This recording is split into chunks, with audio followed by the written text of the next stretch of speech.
Hey guys, I'm going to quickly go over the top reasons why you may have bare spots in your soil and why your grass isn't growing and how to fix it easily without any specialized equipment. So if you have compacted soil like this, your grass is never going to grow because it can't breathe. You can get a simple tool like this at one of the box stores called the garden Weasel. It has these special tines that allow you to break up the soil like so.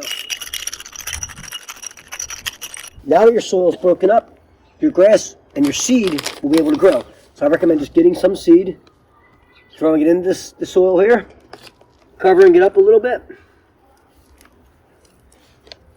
The grass seed I'm using is a Sunshade Mix by Scott's. It has some nitrogen and other things on the seeds, that's why they're blue. This helps them grow a little and retain moisture a little better. The next thing I want to do is talk about moisture. I always recommend watering the soil with a light mist just to dampen the soil. You don't want to create puddles or anything like that. That could wash away your seeds and hinder growth.